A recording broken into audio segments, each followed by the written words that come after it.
di hari yang Allah sempurnakan kenikmatannya kepada Nabi Muhammad SAW dan kaum muslimin haji dan wukuf di padang Arafah tahun itu, Allah juga sampaikan, aku ridhoi Islam menjadi agama kalian. Nah, ini agama wahyu. Artinya sebagai pemeluknya kita nggak bisa beragama Islam sesuai dengan hawa nafsu atau mencoba dimix dengan budaya, nggak bisa. Budaya itu bisa kita lestarikan selagi tidak melanggar wahyu. Tapi kalau kita mencoba membudayakan wahyu, nah itu yang baik. Karena sekali lagi Islam bukan agama budaya, tapi agama wahyu. Kita butuh tuntunan yang ada di dalam Al-Quran, kemudian diperjelas dengan adanya hadis-hadis dari Rasul SAW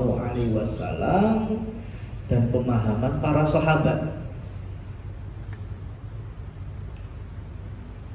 Oleh karenanya, baik itu yang sifatnya ma'rifatullah, mengenali Allah, wa ma'rifatur Rasul, mengenali sosok Rasul sallallahu alaihi wasallam,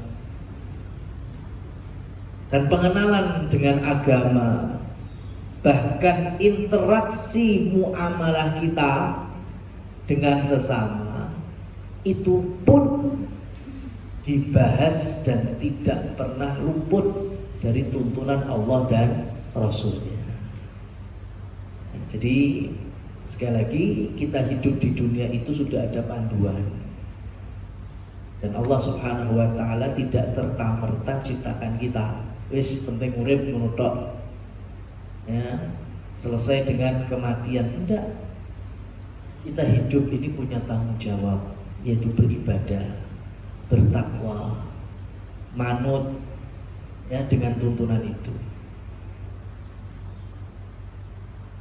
Termasuk ketika hari ini kita berada di tempat yang kita mencari rezeki dan juga melakukan ketaatan kepada Allah melalui bekerja, ya, ada muamalah di sana, ada interaksi di sana, ada jual beli di sana. Ini juga tidak terlepas dari panduan agama Islam. Supaya apa? Supaya kita hidup tidak sesuai dengan hawa nafsu dan logika kita. Sempat ada yang viral itu, teman-teman yang ikuti sosmed, sing enek wong secara zahir jelas muslim, nganggo peci, pakai songkok, marah-marah kepada sopir truk yang sedang mandiin babi, di mana airnya itu mengaliri sawah-sawah. Ya, pokoknya di sana ini najis, ya, kok dadine parine ya melu najis, pangannya jadi najis, haram. Nah, ini teman-teman, susahnya orang kalau bukan bidangnya berkomentar, nggak punya ilmu, naik panggung meskipun via sosmed, bahaya. Jadi hari ini sampai sebagian kita nggak memahami apa itu yang diharamkan untuk dikonsumsi dan apa itu sesuatu yang haram tapi bisa dimanfaatkan. Jadi kalau bicara babi haram, yo jelas bukan hanya hadis Nabi, tapi Al-Quran yang menyampaikan. Di antara yang Allah haramkan, hurrimat alaikum, ya, itu ada di antaranya lahmal khinzir, daging babi. Daging babi, ini ayatnya. Tapi kalau tidak sesuai tuntunan Rasul dan para sahabat, Yahudi yang jalan. Gimana? Yahudi tidak makan babi, tapi ternak babi. Ketika ditanya, bukannya di Taurat kalian babi itu Allah haramkan? Mereka jawab, iya, dagingnya untuk dimakan. Kami tidak makan babi. Tapi kami kan ternak, beda. Yang dilarang kan makan. Kami kan ternak. Itu Yahudi seperti itu. Kenapa? Karena hanya mengetahui yang dilarang adalah daging babi. Maka hari ini muncul karakter Yahudi ada di sebagian kaum Muslim. Ya, tahu babi haram. Nah, kenapa kok masih makan babi? Kan cuma kulit kriuknya tok, bukan dagingnya. Ya, itulah kenapa nggak bisa kita itu baca Quran terus kita praktek, nggak bisa. Saya jamin mesti tersesat. Kita butuh penjelasan dari ahlinya, butuh belajar. Sebagaimana para sahabat orang Arab, Quran juga berbahasa Arab, tapi kenapa kok ngaji di hadapan Rasulullah SAW? Ya biar nggak keliru.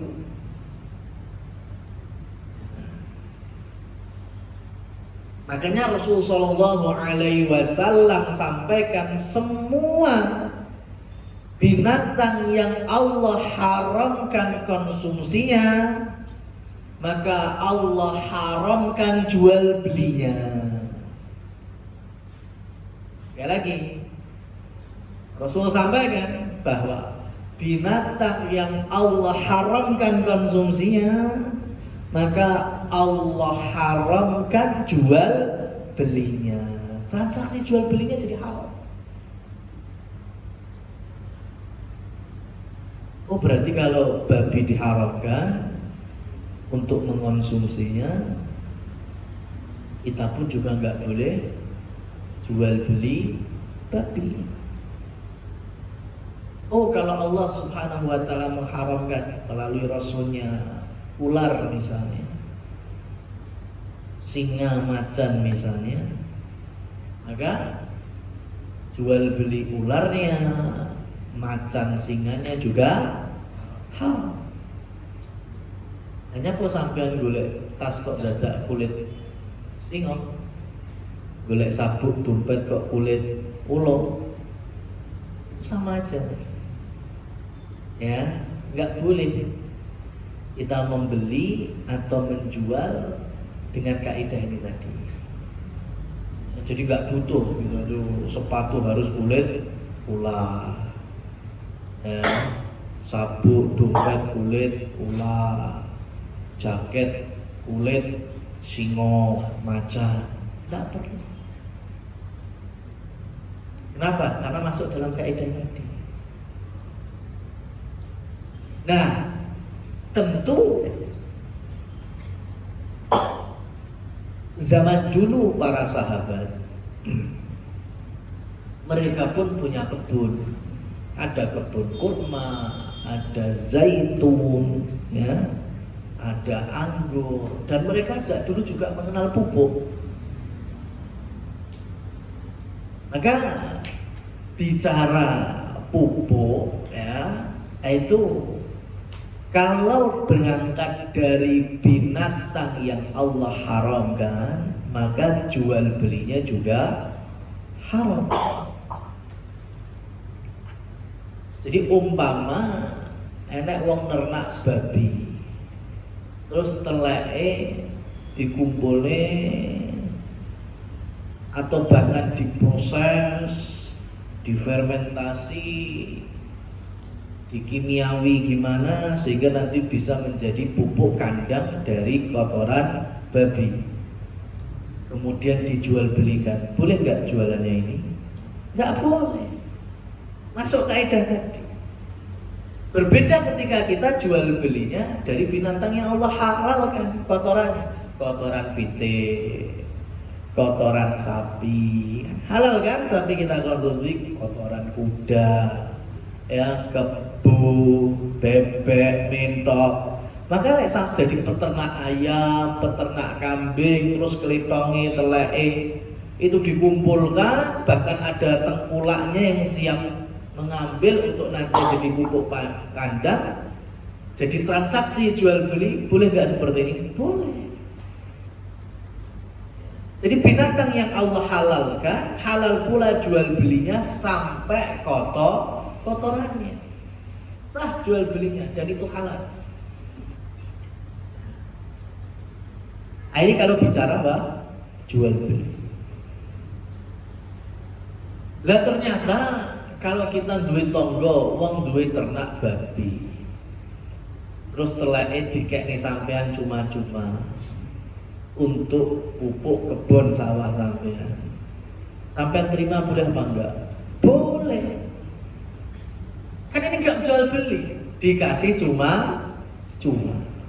Jadi binatang yang haram, bahkan menurut Imam Nawawi dalam kitab Al-Majmu' Syarhul Muhadzab, jangankan kotoran binatang yang Allah haramkan, kotoran dhewe pun, kotoran manusia, mau bentuknya masih kotoran atau sudah dalam fermentasi apapun, kemudian dimanfaatkan, maka ini hukum asal boleh. Yang nggak boleh apa? Jual belinya. Tapi kalau pemanfaatannya boleh. Kenapa? Karena hakikatnya sudah bukan najis dan haram lagi. Telek menungso ning sawah, apa kemudian jadinya tetap telek? Jadinya pari, jadinya padi, beras, dan nggak mungkin langsung dimakan, mesti ada diproses dulu, diseleb, ya, mau dimasak ya dicuci, dibususi dulu, ya. Jadi sudah nggak ada kaitannya dengan pupuk-pupuknya tadi. Jadi kita harus bisa membedakan kapan ini disebut haram karena najis, ya karena jual belinya. Ya, tapi kalau dapat dengan serta-merta atau tidak ada urusannya dengan transaksi jual beli, maka di sini silahkan, tidak masalah, dan semua para ulama mazhab membolehkannya. Teman-teman yang dirahmati oleh Allah Subhanahu wa taala, maka dari sini saya ingin mengulas di beberapa kajian kita di Selasa pagi itu, mungkin sebagian kita kokohkan dalam akidah, sebagian kita juga kokohkan dalam fikih, ya, sebagian lagi dengan akhlak.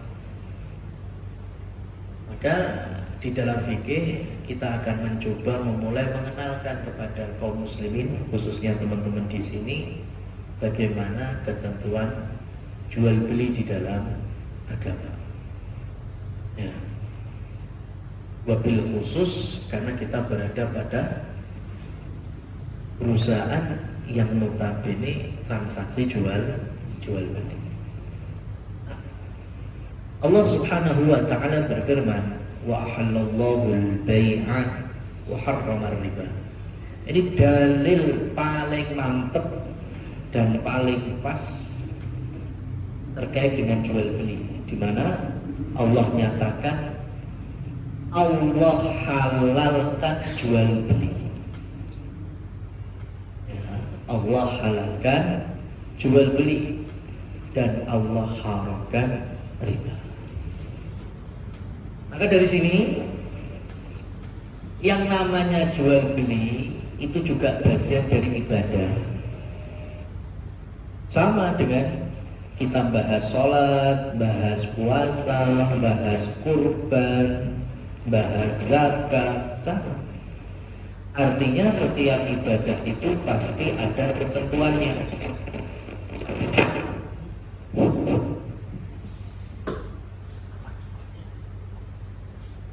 Saya ulangi, yang namanya ibadah itu pasti ada ketentuannya. Dan ketentuan yang pertama, sebelum kita wudhu, sebelum kita sholat, sebelum kita nikah, sebelum kita melakukan amal-amal ibadah, pasti dikenalkan dengan syarat sah. Ya, syarat sah, rukun-rukunnya. Kenapa? Karena kalau ini hilang, ini gugur, maka ibadah itu yuk nggak sah. Syarat sahnya aja nggak terpenuhi. Nah, teman-teman, sebagaimana dalam fikih jual beli itu pun juga ada syarat sahnya. Cuma untuk memudahkannya saya ringkes ya, itu ada dari 3 poin. Dari sisi subjek itu berarti penjual atau pembeli ya, 2 orang yang melakukan transaksi. Yang kedua dari sisi objek itu apa? Produknya berarti barangnya. Dan yang ketiga yang disebut dengan sighot itu redaksi jual beli. Nah, jadi ketika penjual mengatakan saya jual air mineral ini seharga 2.000, kemudian pembeli mengatakan saya siap dan saya ridho untuk membeli produk ini dengan 2.000. Ini namanya redaksi jual beli atau sighah. Persis seperti ijab qabul saat nikah. Sebagaimana penyampaian ketika kita mengeluarkan atau menunaikan zakat fitrah maupun zakat mal. Ya, seperti itu. Namanya redaksi. Bahkan di madhab Syafi'i, ini yang saya heran. Ya, orang Indonesia sangat semangat, bahkan nyaris mendeklarasikan fikihnya fikih Syafi'iyah. Tapi kalau kita betul-betul mau melihat fakta di lapangan, banyak sekali kehidupan ini tidak berlandaskan fikih Syafi'i. Aneh dong. Ya. Jadi kita ini cuma sebatas kuar-kuar dong. Ya, dan ternyata ngomong madhab Syafi'i, golek isi penak-penak itu. Ya, yang Imam Syafi'i yang masya Allah yang berat-berat, koyo-koyo itu bukan Syafi'i, padahal itu Syafi'i kental. Seperti wajibnya bercadar bagi muslimat, itu Syafi'i banget. Jual beli juga gitu, Syafi'i harus ada ijab qabul. Nah ini kalau pakai fikih Syafi'i, thayyibah, bubar. Apa setiap kasir di bawah mesti gitu? Ya kan? Nggak mungkin, coba yang kasir. Ya, ada yang beli, coba langsung dipredini. Kami jual ini seharga ini. Ya, kami jual ini seharga ini. Kami jual. Yang ada cuma tik, selesai kan? Ya, dan itu menurut madhab Syafi'i itu bukan jual beli. Ya, itu masih ada ghurur, ketidakjelasan. Tapi mayoritas ulama membetulkan betul. Yang jelas apanya? Yang di produk di barangnya ada harga. Makanya cukup kita di market lihat barang ada harganya dan kita tahu, kita ambil, kita ridho untuk membelinya, sudah itu bagian dari redaksi jual beli. Mau beli otomotif, kendaraan, ada press list-nya, di situ ada harga-harganya, itu sudah bagian dari redaksi. Tapi bagi madhab Syafi'i enggak, harus terucap. Penjualnya mengucap, pembelinya mengucap. Di Indonesia ya nggak bisa seperti ini, kecuali di pasar-pasar tradisional. Pasar tradisional kan masih dibaleni sama bakulin brambang sekilo sakmene, ya kan? Lada sakmene, ya miri sakmene. Pembelinya kemudian kula tumbas niki artone. Itu sah versi fikih Syafi'i. Tapi kalau kita masuk Alfamaret, Indomaret, Luas, Mitra, nah itu versinya Imam Syafi'i, nggak sah semua jual beli ini. Nah itu. Nah, itu kalau bicara redaksi. Jadi redaksi itu yang penting kan? Yang penting apa?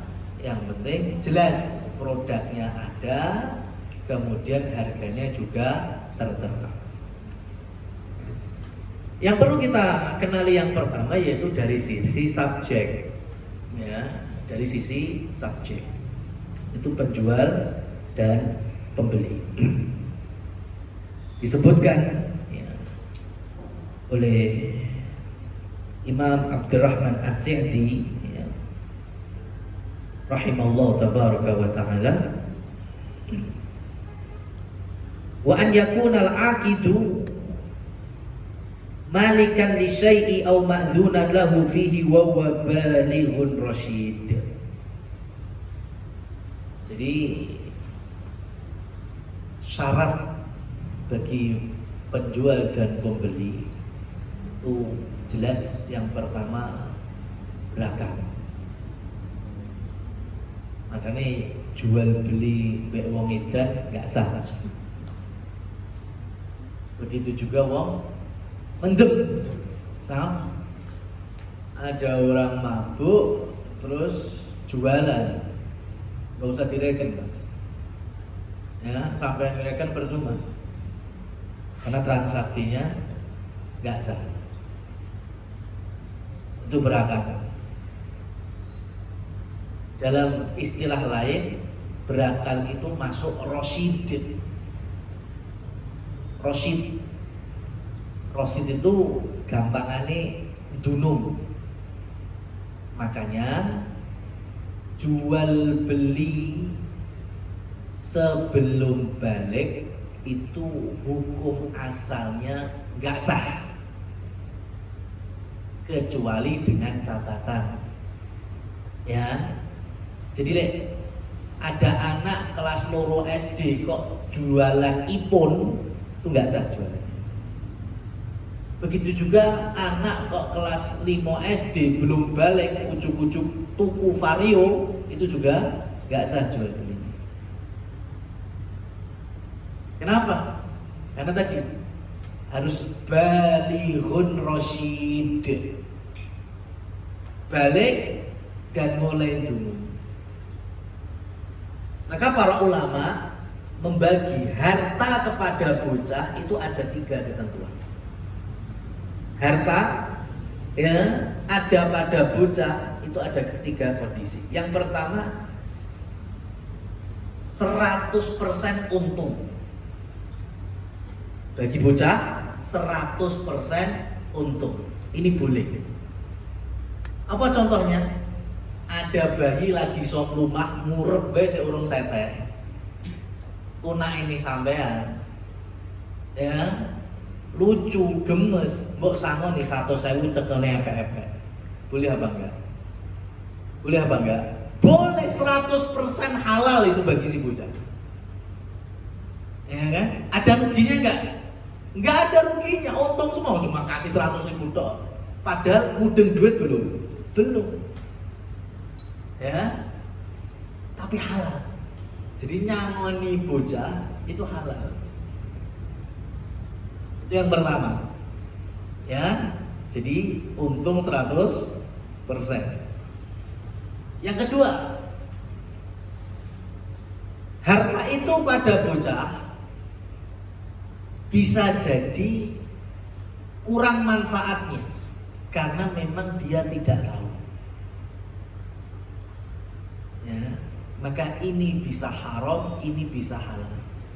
Haram tanpa sepengetahuan wali, halal jika sepengetahuan wali. Contohnya, sampean idep-idep seneng mbek ponaan, ponaan lagi kelas 3 SD, sampean tukokne motor. Motornya buat siapa? Ponaan. Kira-kira 100% manfaat atau ada mandorotnya? Ada mandorotnya, jelas. Belum saatnya.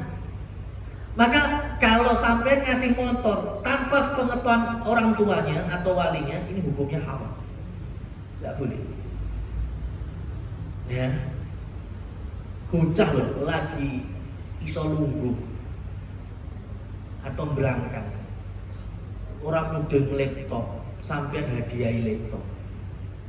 Kira-kira dibanting apa malah tinggal belajar Excel? Ya kan? Yang mana kira-kira? Bisa jadi banting. Maka sampai ngasih laptop kepada ponakan yang baru bisa berangkat tanpa sepengetahuan orang tuanya, itu haram hukumnya. Nggak boleh. Kenapa? Karena bisa merusak harta. Nah, jadi anak bocah kemudian sampean hadiahi sertifikat tanah, ya, tanpa sepengetahuan orang tuanya, itu haram, nggak boleh. Kenapa? Nggak boleh. Isoyo malah disuap. Berbeda kalau sepengetahuan wali. Nah ini mbok tukokne motor saya kelas 3 SD, tapi bapaknya tahu, itu boleh. Kenapa? Harapannya bapaknya nanti ngasih penjelasan, nak dapat hadiah dari lekmu, ya motor, tapi nggak sekarang difungsikannya. Wis kelas 3 SD, engko lek wis 3 SMP lah gonen. Nah itu. Jadi sepanjang itu nanti ada pada amanah siapa? Walinya. Si kelas 6 SD sampai ya beri sertifikat kapling tanah, nggak apa-apa selagi ada walinya. Itu. Kenapa? Karena harta itu di mereka, yaitu para bocah, bisa jadi madharat, bukan 100% manfaat. Yang ketiga, harta itu pada bocah bisa untung, bisa rugi. Apa ini? Transaksi jual beli. Namanya jual beli itu bisa untung, bisa rugi. Maka untuk yang ketiga ini, para ulama memberikan catatan. Jika urusannya remeh, sepele, dan itu juga sepengetahuan orang tua, maka menjadi halal. Jadi lah anak bocah neng arep SD tuku cimol, itu halal. Tuku batagor somai halal. Dari mana duitnya? Ya dari orang tuanya. Berarti kan sepengetahuan. Sampean kayak sangu bendino 5.000, ya 10.000 umpamanya. Maka sebatas itu wali ridho, harta itu difungsikan. Maka dari sini kalau jual belinya itu masih yang remeh-remeh, itu halal bagi anak-anak. Ya, beli jajan, beli mainan yang murah-murah. Tapi kalau sudah harga yang besar, nominal yang besar, maka kembali ke hukum asalnya, harus balighun rasyid, harus balik dulu dan mulai paham tentang manajemen jual belinya ini. Jadi gak sah sampai kok jualan, apalagi niatnya biar pengen cepet produknya itu dibeli sama anak-anak, ya, jualan mainan yang mahal, mobil-mobilan harga 2 juta. Ya bocah kan, tapi saya nggak punya duitnya, nggak apa-apa, bawa dulu aja, nanti ayahnya bilang ya.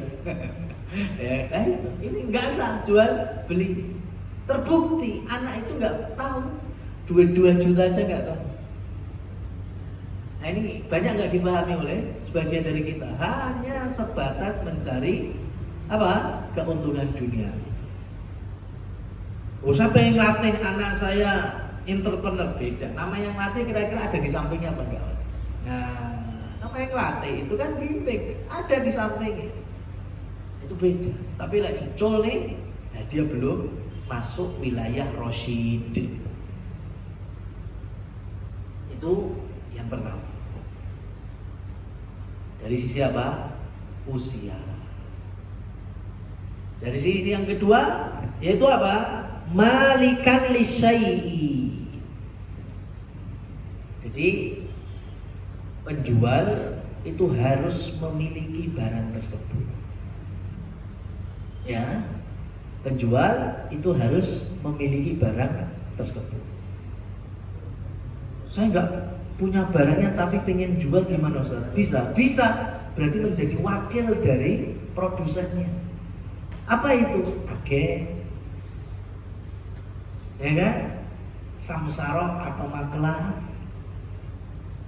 Ya, kan produknya dia bukan pemiliknya, cuma sudah diizinkan oleh siapa? pemiliknya. Agen kan gitu. Ini boleh. Ya. Maka kalau kita belum punya barangnya, ya, kemudian kita juga nggak membuka jadi agen atau tidak mendaftarkan diri jadi maklar misalnya, maka hati-hati. Ya. Dengan modal HP kita moto sana sini, kemudian diiklankan, kemudian ada orang yang minat, terus sampean minta transfer dulu, kemudian lagi mbok tukok nih barangnya dan sudah mendapatkan margin keuntungan, maka ini enggak sah jual beli, haram. Ya, kenapa? Karena enggak punya produknya. Untuk apa? Ya biasa, ngirit, nggak butuh modal, cuma modal gambar. Ya. Tapi kan saya jual beli, iya jual beli, tapi jual beli itu nggak masuk syaratnya. Syarat sahnya tidak dimiliki. Gimana kemudian bisa sah? Ya, kalau pengen daftar jadilah agen, hubungi itu nomornya, Mas. Saya foto barang-barang sampean, saya jualkan ya. Ya, kalau dapat izinnya, alhamdulillah. Kalau dapat ketentuan dari produsennya, silakan. Di situ nanti ada akad. Ya, jangan langsung barangnya orang dijualkan, laku, ya, kemudian minta transfer duluan, ya, kemudian sudah dapat keuntungan baru dibeli. Ini banyak sekali hari ini seperti itu. Kalau pengen seperti ini, nggak perlu modal, nggak perlu buka cabang atau agen, nggak perlu susah-susah pengen modal foto-foto dok. Bilang kepada calon konsumen, saya just tip, ya, saya jual jasa, sampai butuh apa saya belikan. Harganya seperti ini, kirimkan ya gambarnya, ya, kemudian harganya, dan jangan berkhianat di sini. Harganya 10.000, ya ngomong 10.000. Baru nantinya ketika pengen keuntungan jasanya, sampaikan juga produknya ini harga 10.000, tapi karena saya buka just tip, saya minta jasa 5.000. Jadi sampean transfer berapa?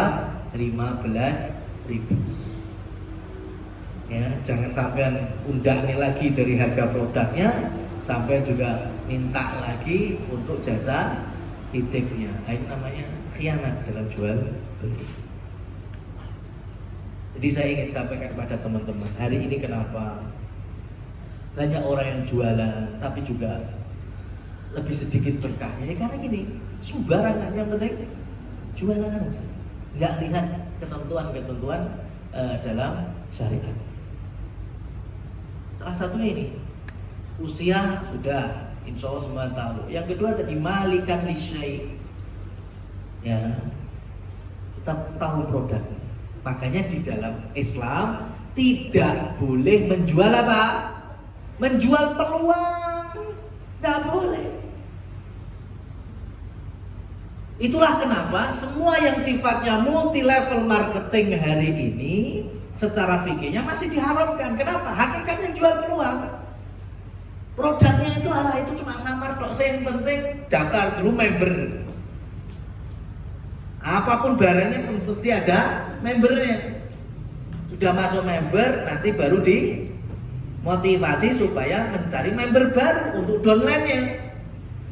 Ya, itu produknya arep digawe mineral, arep digawe alat masak, arep digawe pupuk, arep digawe macam-macam. Nah, itu kamuflase MLM. Hakikatnya apa? Jual apa? Peluang. Dan itulah gharar, dan Rasul sallallahu alaihi wasallam bersabda, nahar Rasul sallallahu alaihi wasallam an bai'il gharar. Rasul sallallahu alaihi wasallam melarang untuk jual beli gharar yang tidak jelas. Ya. Barangnya ada, ya sudah jual barangnya. Kenapa harus member dulu? Ya. Kenapa? Karena hakikatnya duit member itu yang diputar jadi money game-nya itu. Akhirnya yang nyonyor siapa? Yang paling bawah. Udah impiannya ke Paris, ke Thailand, Bangkok, Hong Kong, jalan-jalan, mobil mewah, rumah mewah. Itu yang dur-dur seperti itu. Ya, kaki-kaki bawahnya udah mimpi-mimpi ya. Yang dua tahu, oh ini udah mau ketahuan nih, sudah mau pok ini. Akhirnya tutup, ngelungsungi, ganti lagi bentuk MLM yang lain. Yang atas tetap aja, ya sukses-sukses baik secara dunianya. Bawah yang nyonyor. Itu terus. Coba lihat MLM, antum lihat hari ini dengan yang 10 tahun sebelumnya, aslinya sama orang-orang di atas ya. Ya orang-orang itu aja. Kenapa? Karena mereka jualannya jualan peluang. Dalam kehidupan sehari-hari seperti ini bisa. Contohnya developer properti. Dia punya kapling, dia bangun rumah, tiba-tiba datang calon makelar. Dia bilang ke developernya, "Mas, saya jualkan ya perumahan ini." Wah, kebetulan Mas Den ini, ngomong. Gini Mas, aku seneng kan, sampai pengen bantu ngejualkan unit-unit di sini. Bahkan saya berani membuka makelar hanya pada sampean. Kalau ada makelar lain saya tutup, enggak. Makelar perumahan ini cuma sampean. Cuma syaratnya sampean bayar dulu 50 juta. Ini terjadi, ya. Jadi makelar membayar 50 juta ke developer.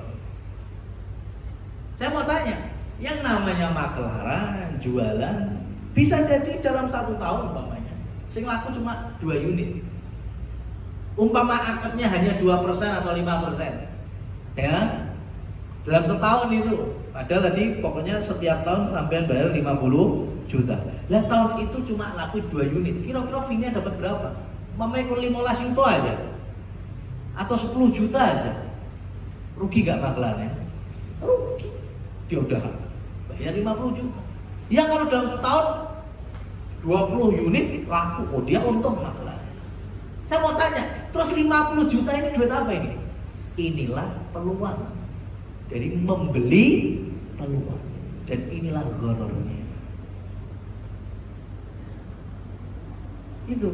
Jadi yang namanya jual beli, syarat produknya itu harus ada, dimiliki. Ya, jelas.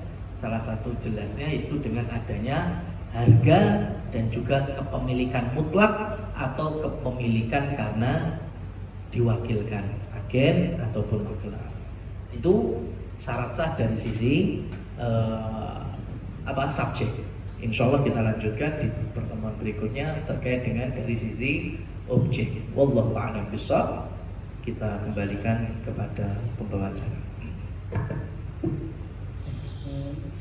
Mari yang mau bertanya, persilakan bertanya. Assalamualaikum Ustaz.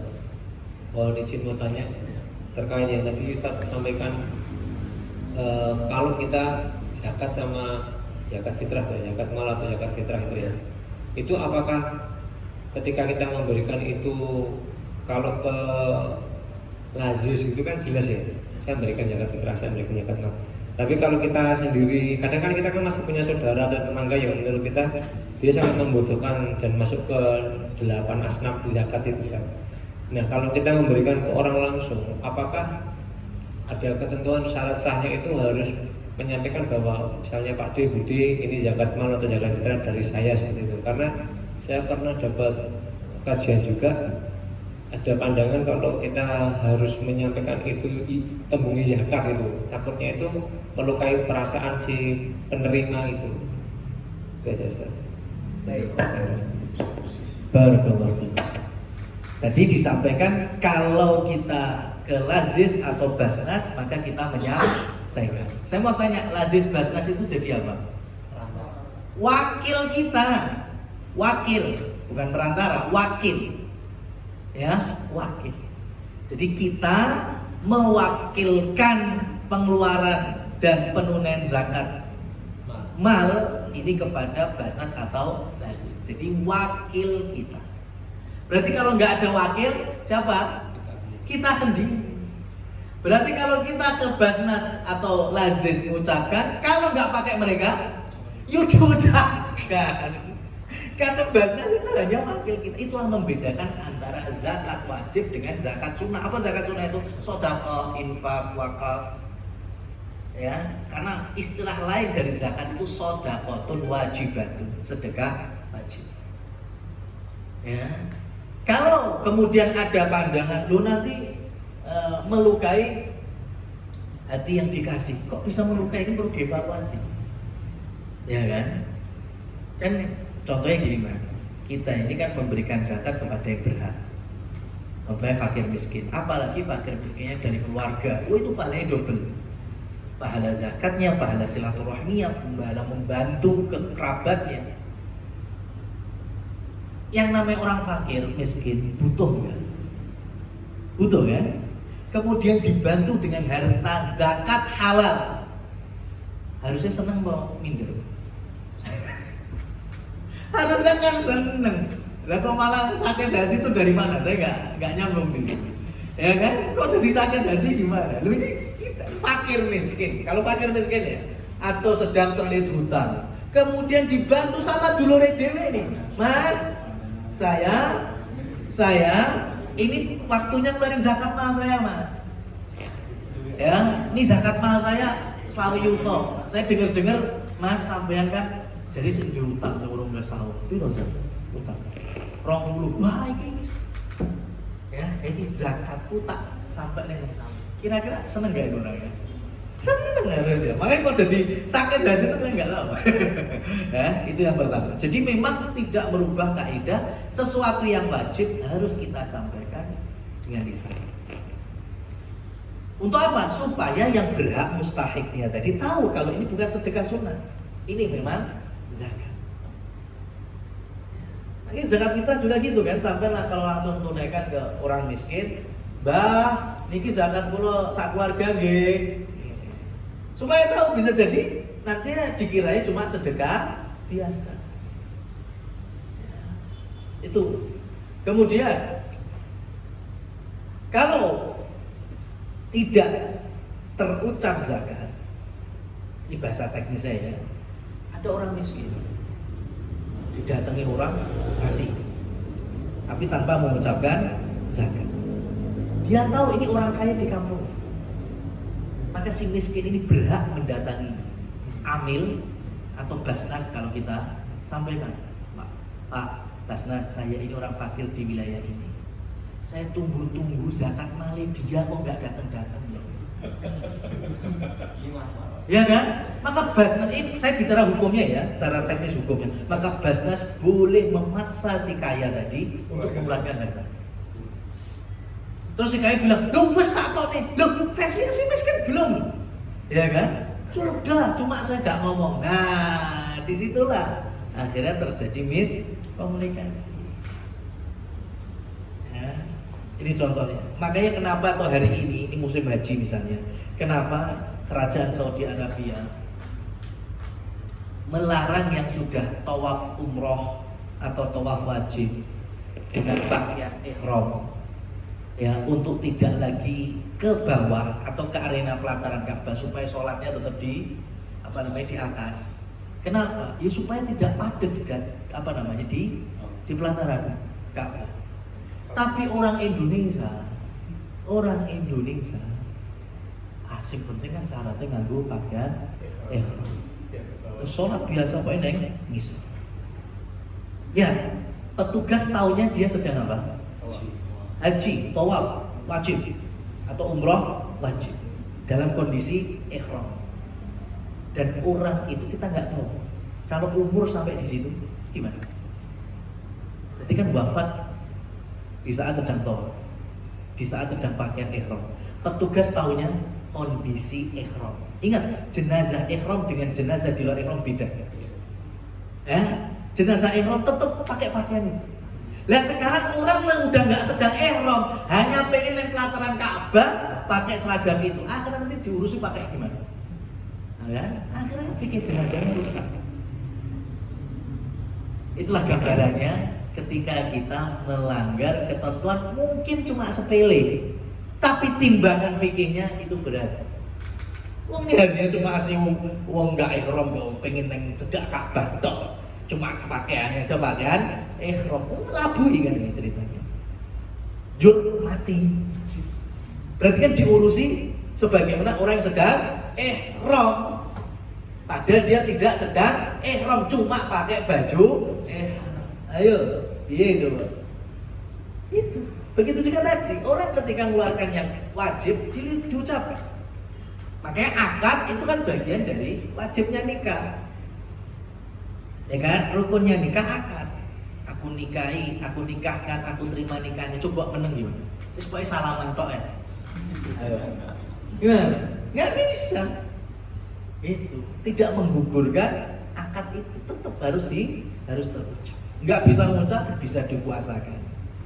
Yang ngucapin siapa? Ya wakilnya yang dikuasakan tadi. Gitu. Begitu juga untuk zakat wajib. Wallahu a'lam bishawab.